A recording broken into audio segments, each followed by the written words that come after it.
Hey mathematicians, we're going to learn the multiply to divide strategy. So I'm going to roll the dice and generate a pretty big number here.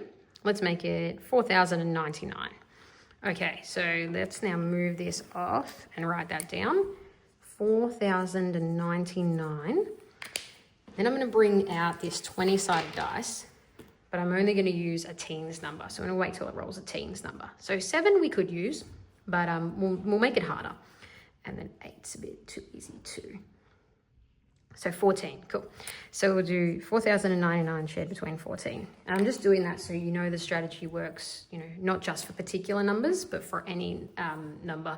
It could have been 7 or 8. That would have been easier for me, but I wanted to do a hard one to show you.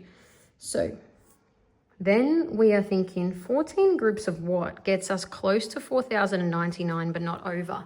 And that will tell us basically how many groups of 14 we can use essentially or split 4,099 into.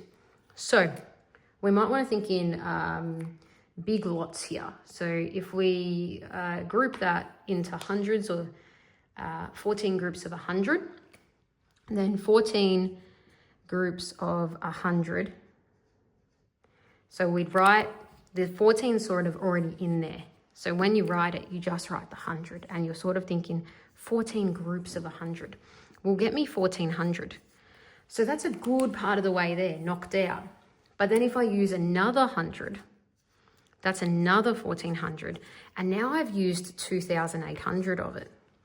And I can see that if I did another 1,400, I'd be at 4,200, which would be just a bit too much. So, what to do now? Maybe I go, so 20 groups of it would be 280. That's not going to move me too fast. And I want to get at least another 1,000 gone as quick as possible. If we go 80 groups of it, and you can do some working out on the side if you want, well, that would be 800 because 10 groups of 80. And then 4 groups of 80 would be 320. So altogether that would be 1,120. And now the running total from that and that becomes 3,920, which is really close. We're closing in, aren't we? If we think about, well, maybe 10 more groups would be another 140. That would be pretty good to get that done, 140.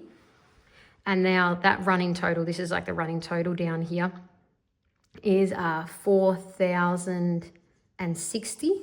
And now we're really close. We just really need 2 more groups, which would be 28, which is basically there because that becomes 4,088. And then the remainder will be 11. So we can't share that last 11 out unless we make it into a fraction or decimal. So then we tally up all this. And that becomes 292. And we just check this too. So that's 8.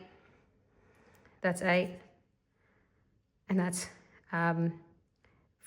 0. And a rename. 10 hundreds became the 1,000. So 4,088 was shared between 14. And it needed 292 groups to get there. So the answer is 292, remainder 11, or 292 and 11/14. And then if you wanted, you could convert it to a decimal. If it was a money situation, you might, but if it's a whole number, that, and if it's a fraction, and so on. So that's how you multiply to divide. It works well for teen numbers, but it can work well for single digit numbers as well. It really just uses multiplication instead of division. If you don't like dividing or short division or long division, oh gosh, keep me away from long division. If you prefer multiplication, especially power of 10 patterns, it can be a really nice way instead to do that and to not have to have too many renamings going on and sort of just build it up multiplicatively, but a bit additively as well, so that you see the share happening.